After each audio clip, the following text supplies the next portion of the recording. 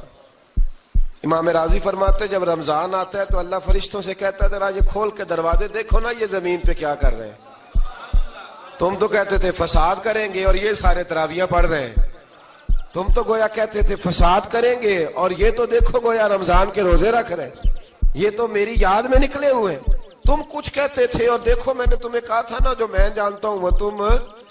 اللہ نے پھر حضرت آدم علیہ السلام کو تمام زمانے کے علوم عطا کیے، علم سکھا لیا، تو فرشتوں سے کہا تم بھی ان چیزوں کے نام بتاؤ، تو وہ بتا سکے نہیں۔ اللہ نے فرمایا اب اس طرح کرو آدم کو سجدہ کرو، سب نے سجدہ کیا سوائے، وہ کہنے لگا یا اللہ صرف تجھے ہی کرنا ہے، کرنا بھی صرف اللہ کو چاہیے، پر رب کے آگے بھی جھکنا چاہیے، اور جس کے سامنے رب جھکائے نا وہاں بھی۔ اور یہ جو عاجزی ہے نا، یہ جو جھکنا ہے، یہ علم کے آگے ہے۔ ہماری مصیبت یہ ہے کہ ہم علم کے آگے بھی گردن جھکانے کو تیار نہیں ہوتے، وہاں بھی ہم خود عالم فاضل بن جاتے۔ تو فرمایا کہ سب سے کہا سجدہ کرو، سب نے سجدہ کیا سوائے ابلیس کے، تو پھر ہوا کیا وکان من الکافرین، وہ کافروں میں سے ہو گیا۔ پھر اللہ نے حضرت آدم کو اور جناب حوا کو نا مقام دے دیا جنت میں رہنے کے لیے، اور کہا سارا کچھ کھانا، درخت کے قریب نہ جانا۔ ابھی آپ کسی سے کہہ دیں تھوڑا سا کہ پیچھے نہ دیکھنا، یعنی اگر میری سمجھ لیں ادب کی وجہ سے کوئی 1.5-2 منٹ یا 6 منٹ نہیں بھی نہ دیکھے گا تو سوچے گا ضرور کہ پتہ نہیں اب پیچھے کیا ہے، مصیبت کیا ہے۔ یعنی آپ کہہ کے دیکھ لیں کسی کو، پیچھے نہ دیکھنا، فطرت ہے نا انسان کی، وہ جستجو کرتا ہے، کہا اس درخت کے پاس نہ جانا۔ تو حضرت حوا سلام اللہ علیہ کہتے ہیں دل میں خیال رہتا تھا کہ آخر ہے کیا درخت کے پاس۔ یہی انسان کا عقیدہ توحید ہے کہ جہاں سے رب منع کر دے وہاں وہ منع ہو جائے، اور یہ ان کی خطا نہیں تھی، یہ اللہ کی حکمت تھی، چونکہ رب نے تو پہلے کہہ دیا تھا بنایا ہی زمین کے لیے، تو یہ تو سارا کچھ ہونا تھا تو زمین پہ آنا تھا نا۔ تو حضرت حوا اور جناب آدم کے پاس شیطان آیا، اب اس کو نکال تو دیا تھا پر ابھی اس کا جنت میں آنا جانا بند نہیں ہوا تھا، یہ بھی اللہ کی حکمت تھی۔ تو وہ کہنے لگا تمہیں پتہ ہے بعد میں مر جاؤ گے، تو حضرت حوا کہنے لگی کیا موت بھی آئے گی؟ کہاں، اس کی تکلیف بھی بڑی ہوگی، تو پھر بچیں گے کیسے؟ تو کہنے لگے پھل کھا لو اس درخت کا. تو بچنے کے لیے پھل کھایا تھا. جس طرح لوگ آج بہت سارے کام بچنے کے لیے کرتے ہیں پر بچ سکتے، بچنے کے لیے پھل کھایا تو اللہ نے فرمایا زمین پہ چلے جاؤ. تو حضرت آدم زمین پہ آئے، پھر کئی 100 سال روتے رہے. فَتَلَقَّى آدَمُ مِن رَبِّهِ کَلِمَاتٍ، تو پھر اللہ نے خود ہی جناب آدم کو کچھ کلمے سکھائے. علامہ اسماعیل حقی فرماتے ہیں وہ کلمے یہ تھے کہ حضرت آدم نے میرے نبی کا وسیلہ پیش کیا، تو اللہ کریم نے جناب آدم کی دعا کو مقبول فرما لیا. پھر آگے بنی اسرائیل کا ذکر آ جاتا ہے. اللہ تعالیٰ نے بنی اسرائیل، آج آپ اسی قوم کو یہودی کہتے ہیں، ان کو اللہ نے اس زمانے میں فضیلت عطا کی تھی بہت زیادہ. تو عرب کے اندر جب نبی پاک علیہ السلام نے اعلان نبوت کیا تو کچھ لوگوں نے یہ کہہ دیا کہ اگر یہ یہودی کلمہ پڑھ لیں گے تو ہم بھی پڑھ لیں گے. تو پھر اللہ نے انہیں یاد کرایا کہ تم اصل میں کیا ہو، تمہیں کلمہ پڑھنا چاہیے. تو اہل یہود کا تذکرہ کرتے کرتے رب کریم نے ایک بات یہ بھی ارشاد فرمائی کہ تم لوگوں کو تو کہتے رہے ہو کہ وہ نبی آنے والے ہیں، وہ نبی آنے والے ہیں، اور جب آ گئے ہیں تو ماننے کو تیار نہیں ہو. تو فرمایا تأمرون الناس بالبر وَتَنْسَوْنَ أَنفُسَكُمْ وَأَنْتُمْ تَتْلُونَ الْكِتَابَ، لوگوں کو بھلائی کا حکم دیتے ہو اور اپنے آپ کو بھول جاتے ہو. افلا تعقلون، تمہیں عقل نہیں؟ پھر اللہ نے انہیں یہ بھی یاد کرایا کہ یاد کرو وہ زمانہ کہ جب فرعون نے خواب دیکھ لیا تھا کہ کوئی بچہ اس کی سلطنت کو تباہ کرے گا، تو پھر اس نے تمہارے بچوں کو ذبح کرانا شروع کیا اور تمہاری بیٹیوں کو چھوڑتا تھا. فرمایا یہ بھی تو تم نے دیکھا، میں نے تمہیں پھر تم سے کہا جہاد کرو قوم عمالقہ کے خلاف، تو مقام طیہ میں جا کے یہ لوگ کہنے لگے ہم سے جہاد نہیں ہوتا. اللہ نے انہیں ایک میدان میں قید کر دیا. بڑی دلچسپ بات، قید تو لوگ ہوتے ہیں نا چار دیواری میں، تو اللہ نے بنی اسرائیل والوں کو جب انہوں نے کہا جہاد نہیں کریں گے تو اللہ نے میدان میں قید کر دیا. میدان میں، یہ یاد رکھیں، جب انسان اللہ کی نافرمانی کرتا ہے تو اسے ایسی قید ملتی ہے جس کا اس نے تصور بھی نہیں کیا ہوتا. ایک میدان ہے مقام طیہ، قید ہو گئے، سارا دن سفر کرتے تھے، سارا دن، تو رات کو تھک کے سوتے تھے، صبح اٹھتے تھے نا جب، تو وہیں ہوتے تھے جہاں کل صبح چلے تھے. تو رب جب کسی کو قیدی بناتا ہے تو اسے زنجیروں کی، سلاخوں کی ضرورت ہے. دعا فرمائے اللہ تبارک و تعالی غموں سے نجات عطا فرمائے. یہ دعا فرمائے، ایسی قید دیتا ہے کہ جس سے پھر چھٹکارا ہو سکتا. تو بنی اسرائیل کا بہت زیادہ تذکرہ اس پارے میں اللہ تبارک و تعالی نے پھر بیان کیا، اور پھر کہا کہ انہیں جو حکم دیا جاتا تھا یہ اس کی سرتابی کرتے تھے. پھر اللہ نے ان پر ذلت نازل کر دی اور یہ ہمیشہ اس کا شکار رہے. قوم سبت کا ذکر فرمایا اللہ نے. ہفتے والے دن کچھ لوگ نافرمانی کرتے، ہمارے بھی ہیلے بہانے ہیں نا آج کل کاروبار میں. تو اسی سپارے کی آیت نمبر 65 کے اندر اللہ تعالیٰ نے حضرت داؤد کی قوم کا ذکر کیا کہ اللہ نے انہیں حکم دیا تھا کہ ہفتے والے دن مچھلیاں نہیں پکڑنی. تو وہ کہتے تھے چلو ہاتھ لگا کے نہیں پکڑنی، ہاتھ لگا کے. وہ ہمارے لوگ ہیلے بہانے تلاش کر لیتے ہیں نا، وہ بڑے جناب انشورنس والا آ گیا، اب وہ بینک والا آ گیا، وہ فلانے صاحب آ گئے، وہ تروڑ مروڑ کے کہانیاں باتیں، اور پھر ہمیں بھی رستے مل جاتے ہیں بچنے کے. مفتی صاحب نے کہہ دیا تھا، ایک مولانا سے میں نے ان کو کہا ہفتے والے دن مچھلیاں نہیں پکڑنی، کہا نہیں پکڑتے، چھوٹے چھوٹے حوض بنا لیے. تو مچھلیاں زیادہ آتی تھی اس دن، یہ بھی اللہ کی قدرت تھی. نماز کے وقت گاہک زیادہ آتے ہیں، یہ اس کی قدرت ہوتی ہے. تو وہ مچھلیاں حوض میں جمع ہو جاتی ہیں. یوں سمجھ لیں کہ جال انہوں نے لگا لیے ہوئے تھے، تو جال میں وہ پھنستی رہتی تھی، حوضوں میں آتی رہتی تھی. ہفتے کو نہیں پکڑتے تھے، اتوار کو پکڑ لیتے تھے. تو پھر اللہ نے انہیں سزا دی. فرمایا تماشے کرتے ہو اللہ کے حکم کے ساتھ. کیا سزا دی؟ فَقُلْنَا لَهُمْ كُونُوا قِرَادَةً خَاسِئِينَ، فرمایا بندر بن جاؤ دھتکارے ہوئے. جو رزق حرام طریقے سے کماتے تھے رب انہیں بندر بنا دیتا تھا. ابھی بھی میں نے دیکھے ہیں بڑے بڑے تاجر پاگلوں جیسی زندگی گزار رہے ہیں.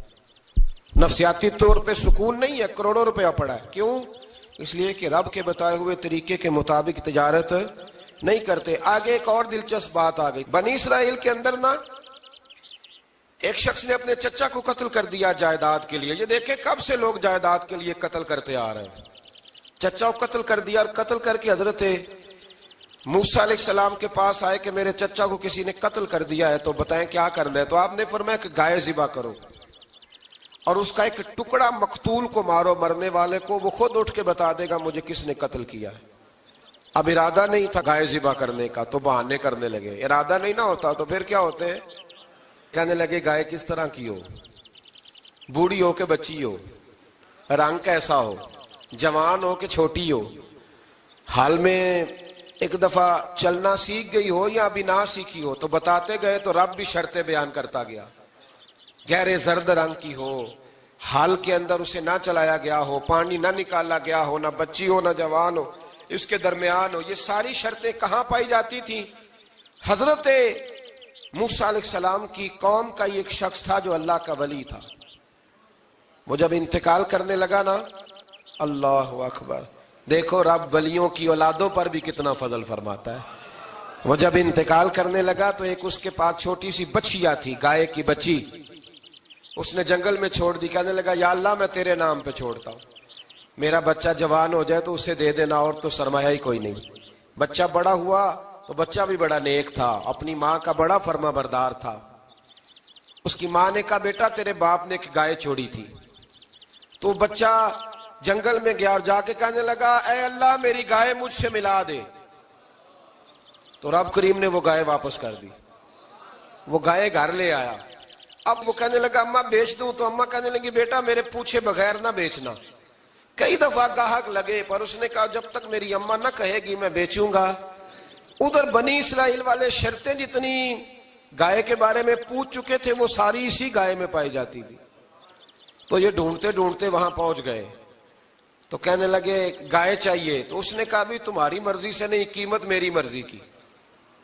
ایک مفسر نے تو یہاں تک لکھا ہے کہ اس نے کہا گائے ذبح کر کے نا تو جتنا گائے کے اندر گوشت ہوگا نا اتنا ہی کھال کے اندر تو مجھے مال بھر کے دو گے, اتنے ہی سکے بھر کے دو گے, اتنی اشرفیاں بھر کے دو گے تو پھر تمہیں گائے دوں گا. تو پھر یہ گائے انہیں ملی اور یہ گائے لے کر کے آئے. زیادہ سوالات نہ کرتے تو زیادہ الجھتے نہ. ہم بھی دین کے معاملے میں بڑے سوال جواب کرتے ہیں, اتنا سوال کریں جتنی اس کی ضرورت ہے. ان لوگوں نے سوالات زیادہ کیے تو پھر الجھ زیادہ گئے. تو میرے بھائی اس کا ذکر بھی اللہ تبارک و تعالیٰ نے پہلے پارے کے اندر بیان فرمایا. پھر اللہ کریم نے فرمایا کہ کچھ ایسے لوگ بھی ہیں یہودیوں میں سے جن کا دعویٰ ہو گیا ہے کہ ہم اللہ کے بڑے پیارے ہیں. فرمایا یہ صرف ان کے منہ کی باتیں ہیں, یہ تو قیامت میں پتہ چلے گا نا کہ اللہ کا پیار کس کے ساتھ زیادہ ہے. اور پھر یہ بھی یہودیوں نے دعویٰ کیا ہے, اسی پارے میں اللہ فرماتے ہیں کہ ان کا دعویٰ ہے کہ ہم اللہ کے بڑے پیارے ہیں, جنت میں ہم ہی جائیں گے. تو اللہ فرماتے ہیں پھر مرنے کی دعا تو کرو, جنت میں تو مر کے جانا ہے نا. لیکن رب فرماتے ہیں یہ کبھی مرنے کی دعا نہیں کریں گے, اس لیے کہ انہیں پتہ ہے کہ ہم نے آخرت کے لیے کیا بھیجا. لیں جی پہلا حکم آ گیا یا ایھا الذین آمنوا کہہ کے, پہلی آیت قرآن پاک کی پہلے سپارے میں پہلی آیت جس میں اللہ نے کہا یا ایھا الذین آمنو. تو پہلا حکم آمنو کہہ کے آیت نمبر 104 میں جو اللہ نے حکم دیا ہے نا وہ نبی پاک کی تعظیم کا حکم ہے. پہلا حکم ہی اللہ نے حضور کی عزت اور ناموس کا ارشاد فرمایا. پہلا اس ترتیب کے لحاظ سے وہ ہوا یہ کہ جب نبی پاک کو بات ارشاد کرتے تو صحابہ کرام اٹھ کے عرض کرتے رائینا یا رسول اللہ, حضور سمجھ نہیں آئی ذرا رعایت کر دے. تو یہودیوں کی عبرانی زبان کے اندر نہ ذرا کھینچ کے پڑھتے تھے رائینا, تو اس کا معنی بنتا تھا معاذ اللہ اے ہمارے چرواہے. بکریاں چرانے والے کو بھی وہ رائینا کہتے تھے. تو جب صحابہ یہ کہنے لگے تو اللہ نے منع ہی کر دیا. فرمایا میرے محبوب کے غلاموں اس لفظ کے پیچھے چھپ کے, اس لفظ کے پیچھے چھپ کے لوگ میرے نبی کی بے ادبی کر جاتے ہیں. تو جس لفظ کا کوئی ایک معنی بے ادبی والا بنتا ہو وہ لفظ بھی میرے نبی کے لیے نہ کہو.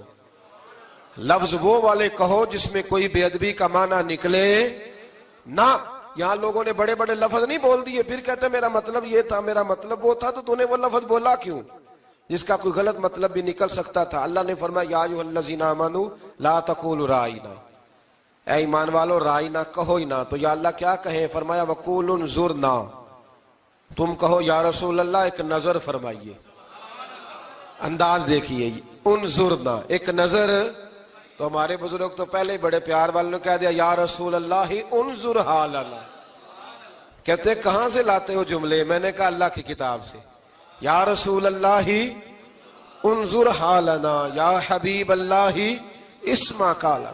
تو تم کہو انظرنا، محبوب نظر کرم کرے، واسمعوا، اور کیا ضرورت ہے دوبارہ پوچھنے کی؟ اللہ کہتا ہے پہلے ہی دھیان سے سنا کرو، پہلے ہی واسمعوا، پہلے ہی احتیاط سے سنو. وللکافرین عذاب علیم، اور کافروں کے لیے دردناک عذاب ہے. لے جی اسی پارے میں اللہ تبارک و تعالیٰ نے پھر اہل یہود کا ذکر کیا. تو یہود کہنے لگے کہ ہم حضرت ابراہیم کے ماننے والے ہیں. تو اللہ کریم نے وہ بھی ذکر کیا کہ میں نے تو ابراہیم کو آزمایا ہے. وَإِذِ ابْتَلَىٰ إِبْرَاهِيمَ رَبُّهُ بِكَلِمَاتٍ فَأَتَمَّهُنَّ، ہم نے ابراہیم کو کچھ چیزوں سے آزمایا ہے، وہ ہماری آزمائش پہ پورے اترے. قَالَ إِنِّي جَاعِلُكَ لِلنَّاسِ إِمَامًا، تو پھر ہم نے انہیں کہا کہ ہم آپ کو پوری دنیا کا امام بنائیں گے. وہ آزمائش کیا تھی؟ آگ میں جانا بھی آزمائش، بیٹے کا نہ ہونا بھی آزمائش، بیٹا ہوا تو پھر اسے وادی غیر ذی زرع ان میں چھوڑ کے آنا بھی آزمائش، بڑا ہوا تو پھر ذبح کرنا بھی آزمائش. فرمایا جہاں جہاں آزمایا ہے نا، ابراہیم ہماری آزمائش میں پورے اترے. فرمایا تم مفت میں حضرت ابراہیم کی اولاد بنتے ہو اور ان کا نام لیتے ہو اور ان کے ساتھ اپنا تعلق بناتے ہو، دیکھو تو صحیح وہ کتنی آزمائشوں سے گزرے. تو اس کا بھی اللہ نے اسی میں ذکر فرمایا. اور پھر وہ بات کرتے تھے حضرت یعقوب کی اور حضرت اسحاق کی. تو فرمایا وہ تو ہمارے اتنے خاص بندے تھے کہ وصال کا وقت بھی انہوں نے اپنی اولادوں کو نصیحت فرمائی تھی کہ اللہ کی توحید پہ قائم رہنا. اس کا ذکر بھی اللہ نے اسی پارے میں بیان فرمایا. اور جو حضرت ابراہیم اور جناب اسماعیل نے کعبہ تعمیر کیا تو اس کا ذکر بھی اللہ تعالیٰ نے اسی پارے میں فرمایا. فرمایا جب وہ کعبہ بنا رہے تھے تو کہہ رہے تھے ربنا تقبل منا، کہہ رہے تھے اے اللہ بنا ہم نے دیا ہے پر مہربانی فرما ہم سے قبول فرما لے. تو جو آیہ کریمہ آخر میں عرض کرنا چاہتا ہوں اس پر بھی تھوڑی توجہ فرمائیں گے تو بات بڑی نکھر کے باہر آئے گی. یہ 16ویں رکوع کے اندر اللہ نے پھر یہود کا اور عیسائیت کا ذکر فرمایا. تو اللہ کریم نے ایک بات ارشاد فرمائی. یہودیوں کے ہاں جب کوئی بچہ پیدا ہوتا تھا وہ پیلے رنگ کے ساتھ اس کو رنگتے تھے، یا کوئی خاص رنگ تھا ان کا. بچہ پیدا ہوتا تو اس پر وہ رنگ چڑھاتے کہ یہ جی ہمارے مذہب کا رنگ ہے. ہمارے ہاں بھی رسمیں ہیں نا اپنی اپنی، معاذ اللہ اپنی اپنی نہیں ہونی چاہیے، اللہ رسول کا حکم ہونا چاہیے. تو یہودیوں کے ہاں بچہ پیدا ہوتا تو ایک خاص رنگ چڑھاتے، عیسائیوں کے ہاں پیدا ہوتا تو وہ بھی ایک خاص رنگ چڑھاتے. تو مسلمانوں کے ہاں بچے پیدا ہوئے تو انہوں نے بھی توجہ کی کہ یہ کیا ہو رہا ہے. تو رب کریم نے فرمایا صبغۃ اللہ، رنگ اللہ کا ہی ہے. ومن احسن من اللہ صبغہ، اور فرمایا اللہ کے رنگ سے زیادہ خوبصورت کس کا رنگ ہو سکتا ہے. اللہ کا رنگ کیا ہے؟ لا الہ الا اللہ محمد الرسول اللہ صلی اللہ علیہ. فرمایا نیلے پیلے کالے رنگ نہ چڑھاؤ، اپنے ذہن پر توحید و رسالت کا رنگ چڑھاؤ. یہ سب سے بہترین رنگ ہے. اگر تمہارے ذہنوں پر رب رسول کی توحید کا رنگ چڑھ گیا تو یہ وہ والا رنگ ہے، پھر تمہیں کسی اور رنگ کی طرف جانے کی ضرورت نہیں پڑے گی. تو فرمایا رنگ وہ پیدا کرو جو توحید کا ہے، رسالت کا ہے، اس رنگ کی توجہ کرو. قرآن مجید کے اس پارے میں اللہ کریم نے مختلف باتیں بیان کر کے آخری رکوع میں یہ جو رنگ کا ذکر فرمایا نا، تو یہ لگتا ہے پورے پارے کا خلاصہ ہے کہ رب کریم نے فرمایا اصل بات یہ ہے کہ تمہاری سوچوں پہ رب رسول کی توحید و رسالت کا رنگ ہونا چاہیے. ہر وقت